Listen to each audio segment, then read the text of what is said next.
Hey guys, so today I'm going to be recommending you some of my favourite Victorian classics. I feel like I've said enough times on my channel that the Victorian era is my favourite. I love classics from that period, and I feel like these favourites are varied enough that anyone, any type of reader could find something that they might enjoy. The first one that I'm going to recommend is Jane Eyre by Charlotte Bronte. This book was released in 1847 and it's a gothic novel. It's not exactly scary or thrilling or anything like that. It's just got a really creepy undertone to it. So this one is about a woman called Jane Eyre. It starts off in her childhood. The childhood section for me is a little slow, but stick with it because once you get past it, once Jane moves to a place called Thornfield Hall and she meets a man called Rochester, things kind of start happening there.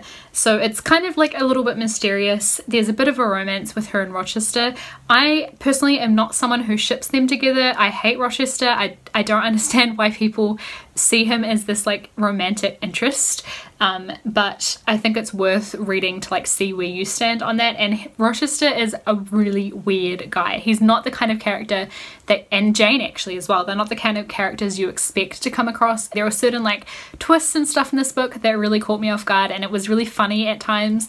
And I just love this book overall. It's awesome. Another one that I would recommend that I feel like I've talked about before is The Picture of Dorian Gray by Oscar Wilde. Oscar Wilde was an Irish author and this book came out in 1890. This is a fantastic novel. It deals with really interesting themes for me. I find this book fascinating and the prose in it is just beautiful. I love Oscar Wilde's writing style. It's honestly probably one of the best, I think. It's about a young man who is called Dorian Gray, as you might imagine, and he kind of wants to be young and beautiful forever. It deals with art and love and the idea of mortality, and I love this book so much. This is another one that's kind of, it feels a little bit gothic. I don't know if it's classed as gothic, but it's got a kind of creepy undertone to it. And speaking of creepy, one that actually probably does fit into the horror genre is Dracula by Bram Stoker.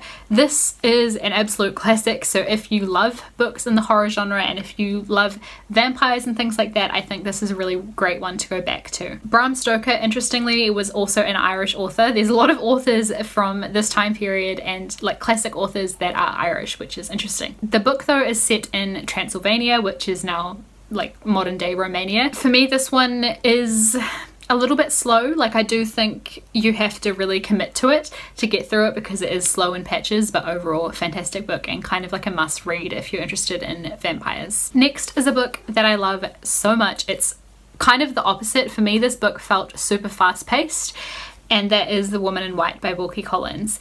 This book is super mysterious. It follows a young man who sees a woman in white who kind of asks him for help, and he sends her off, and then after her come people that were looking for her, and they say that she's escaped from an asylum or something like that.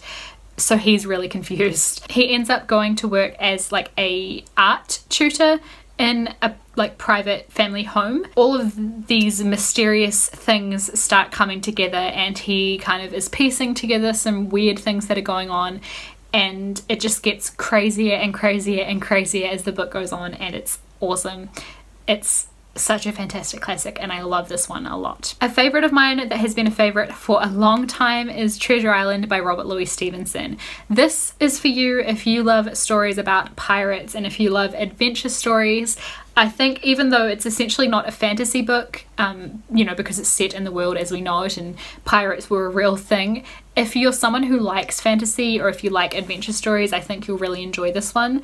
It's about a young boy who gets caught up with a band of pirates and things. It's a really full-on adventure story and I love this one so much. It's really fun for like an escape. Another children's classic that I feel like is well known and well loved is Alice's Adventures in Wonderland by Lewis Carroll. This I feel like needs no explanation. You might have seen one of the adaptations of this book, but if you haven't already read the original story, I highly recommend doing it. It's just so whimsical and fun and crazy and full of nonsense, and I love this story so much. This is Alice's Adventures in Wonderland and Through the Looking Glass as well, which is the second story. So the first story is obviously quite short. It's definitely not this long at all. This one was released in 1865, and I think having grown up you know, with the Disney movie Alice in Wonderland and other adaptations of it, and having read this story as a child, I think that's one of the main things that's drawn me into the Victorian era, because I just loved the idea of like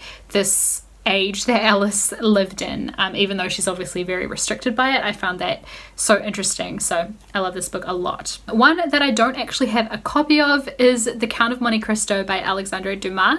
This is an absolute classic as well, and another one, if you love fast-paced adventure stories with a lot of twists and things like that, I think you'll really enjoy this one. This came out in 1844, and Alexandre Dumas is of course a French author. This book is just incredible and I highly recommend it. I can't even really begin to explain the plot of this book, but when I initially first read it, I read it without knowing anything about the plot at all, and it just completely blew my mind. So I recommend reading this even if you go into it not knowing much. It's a fantastic book. And then another all-time favorite classic of mine is actually written by Alexandre Dumas Jr. It's like the son of that Alexandre Dumas, and he wrote a book called The Lady of the Camellias, and this is one of my all-time favorites. This is a really heartbreaking romantic story, so if you love Moulin Rouge, I think you will like this one. It's about a woman who's in a similar sort of position that the main character in Moulin Rouge is going through. She's kind of got this questionable past that she's trying to escape because she's found true love, and she decides that, you know, love is more important than money. It's really, really tragic though, heartbreaking and beautiful, and this book, honestly. Another children's classic from this time period that I think everyone will love, especially if you love animals, is Black Beauty by Anna Sewell. This was released in 1877 and is about a horse, and it follows his life through a bunch of different owners. So what happens when he's bought and sold for various reasons by different people for different purposes. He has like a whole bunch of different careers, and it's all told from the horse's perspective, I believe. So it gives you a real insight, and it definitely, I think for children especially, it kind of teaches you empathy, especially empathy for animals, because you realize they're living this life that is kind of inflicted upon them by humans. As a child who was horse obsessed, and as an adult who is still horse obsessed, I love this book. It has really, really stuck with me. It's incredible. The final one that I've selected for this recommendations video is just a short story, because I think if you're unsure about the whole Victorian classics thing, a short story can be a good place to start, because you're not like committing yourself to a full novel, and it gives you like a bit of a taster to kind of get a feel for the writing style of Victorian lit. I think children's classics are another fantastic way to do that, so if you're unsure about it, start with one of the children's books because they're amazing anyway. But this short story is The Old Nurse's Story by Elizabeth Gaskell. This is another story that is kind of gothic, so again it's not like horror or anything like that, but it has a very creepy, spooky undertone to it, which I love. I don't want to go too much into the plot of this one because it is a very short story, but it's basically about a woman who is living in a big house. Like a lot of these books, I think some of the appeal for me is that they live on these like huge estates in the countryside, and I just love the idea of that. But there's something creepy going on in this particular house, and yeah, I think I'll leave it at that. But it's a really fantastic story, and I really want to read more of Elizabeth Gaskell's works because I haven't read any of her novels yet. Highly recommend all of these. If you've read any of them, let me know your thoughts on them in the comments down below, or if you're going to pick any of them up, let me know that as well. Let me know some of your favorite Victorian classics if you have any that I haven't mentioned, and I will see you guys with another video in a couple days. Bye.